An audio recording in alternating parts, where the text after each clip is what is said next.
Saroja kitchen தமிழில் இன்றைக்கி மொச்சை கொட்டை நெத்திலி கருவாடு தொக்கு எப்படி செய்யறதுன்னு பார்க்கலாம். அடுப்பு பற்ற வச்சுக்கலாம். இது மாதிரி ஒரு கடாய் வச்சுக்காங்க.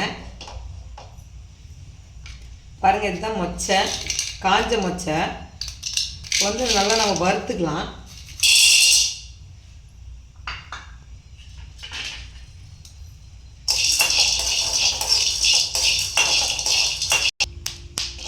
பாருங்கள், நல்லா வெடிக்கிற சவுண்டு கேட்குது. நீங்கள் அந்த அளவுக்கு வறுக்கணும், நல்லா வெடிக்கிற அளவுக்கு சவுண்டு கேட்குற அளவுக்கு வறுக்கணும்.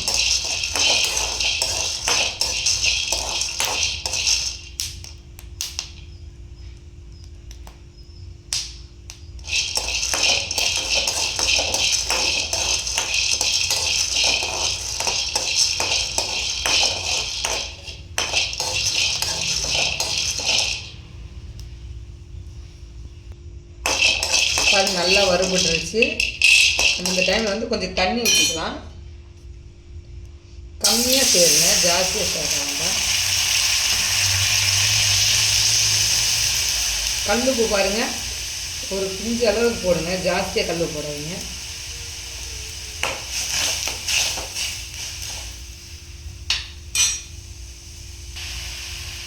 பாருங்கள், கல் உப்பு போட்டு நல்லா தண்ணி இல்லாது ஒரு 5 நிமிஷம் நீங்கள் வேக விட்டிங்கனாவே நல்லா வெந்துடுது.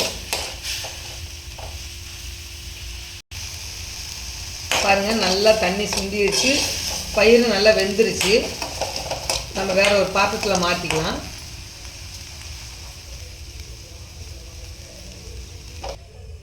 மறுபடியும் அந்த கடாயை நம்ம அடுப்பில் வச்சுட்டோம்.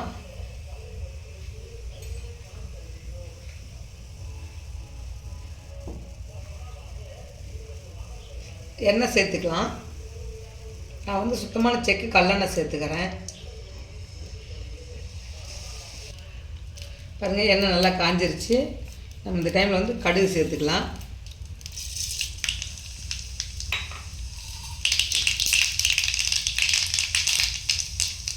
சின்ன வெங்காயம் வந்து நான் ஒரு 50 வெங்காயம் பொடுசு அரிஞ்சு வச்சுருக்கிறேன்.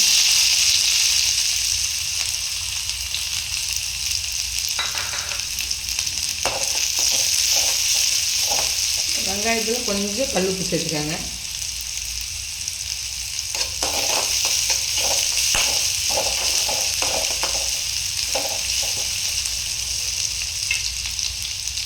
வந்து பூண்டு பாருங்கள், நான் 2 பல்லு பொடுசாக கட் பண்ணியிருக்கிறேன்.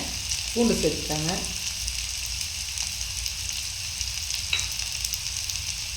ஒரே ஒரு பச்சை மிளகாய்,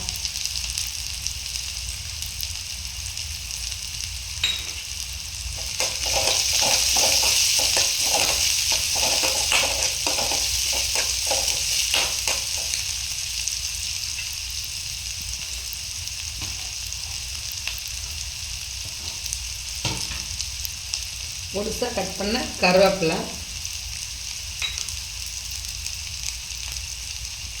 பொடுசாக கட் பண்ண கொத்தமல்லி சேர்த்துக்கலாம்.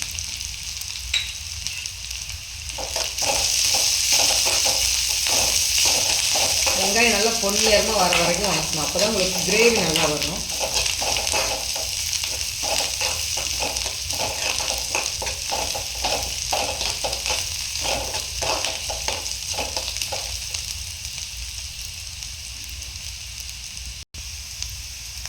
பாருங்கள், வெங்காயம் நல்லா செவந்து பொன்னிறமாக வந்துருச்சு. நம்ம இந்த டைமில் வந்து தக்காளி சேர்த்துக்கலாம். நான் வந்து 2 தக்காளி கட் பண்ணி வச்சுருக்கேன் பொடுசாக.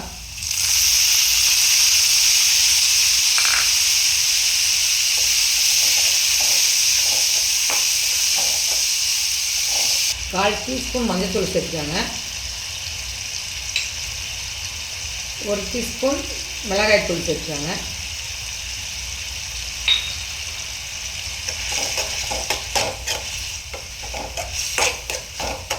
நம்ம ஏற்கனவே பச்சை மிளகாய் சேர்த்துருக்குறோம். இல்லை உங்களுக்கு இன்னும் கொஞ்சம் காரம் நல்லா வேணும் அப்படின்னா இன்னொரு 1/2 ஸ்பூன் மிளகாய்த்தூள் சேர்த்துக்காங்க. நல்லா இது வந்து நல்லா கிரேவி பதமாக வரணும். தக்காளி எல்லாமே எதுவுமே இருக்கக்கூடாது, எல்லாமே அப்படியே மசிஞ்சு கிரேவியாக இருக்கணும். அப்போ தான் வந்து உங்களுக்கு தொக்கு நல்லாயிருக்கும். பாருங்கள், நல்லா தொக்காயிடுச்சு. நம்ம இந்த டைமில் வந்து கருவாடு சேர்த்துக்கலாம். பாருங்கள், நெத்திலி கருவாடு நான் தலையெல்லாம் எடுத்து நல்லா சுத்தமாக க்ளீன் பண்ணி வச்சுருக்கிறேன்.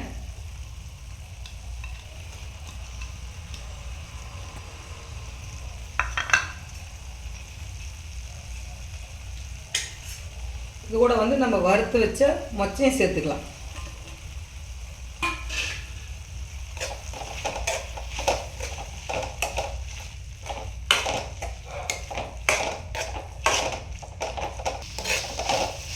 இப்போ நம்ம வந்து கொஞ்சம் தண்ணி சேர்த்துக்கலாம். அதில்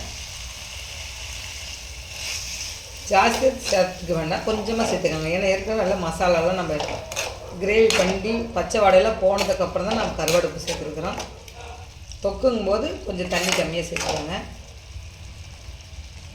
இந்த டைமில் கொஞ்சம் உப்பு பார்த்து போடுங்க. ஏன்னா ஏற்கனவே நாங்கள் வந்து வெங்காயத்துக்கு சேர்த்து போடுறதுனால கொஞ்சம் உப்பு கம்மியாக தான் போடுறேன்.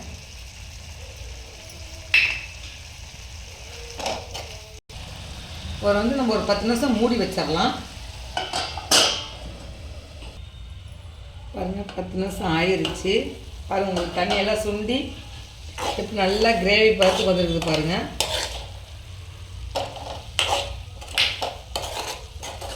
இது நல்லா சாம்பார் சாதத்துக்கு, ரசம் சாதத்துக்கு, தயிர் சாதத்துக்கு எல்லாத்துக்குமே நல்லாயிருக்கும். சூடான சாப்பாட்டில் அதை போட்டு கலந்து சாப்பிட்டிங்கன்னா ரொம்ப நல்லாயிருக்கும். பசங்களுக்கு இந்த மாதிரி செஞ்சு கொடுங்க. இந்த மொச்சை அதெல்லாம் நீங்கள் சேர்த்தாமல் இருக்காங்க பசங்களுக்கெல்லாம், இதெல்லாம் செஞ்சு கொடுத்தா ரொம்ப நல்லா தான் இருக்கும். இது மொச்சைன்னே தெரியாமல் சாப்பிடுவாங்க. நம்ம வேறு ஒரு பாத்திரத்தில் மாற்றிக்கலாம். சுவையான மொச்சை நெத்திலி கருவாடு தொக்கு ரெடி ஆயிடுச்சு. எப்போ இருக்குன்னு செஞ்சு பார்த்துட்டு கமெண்ட் பண்ணுங்கள்.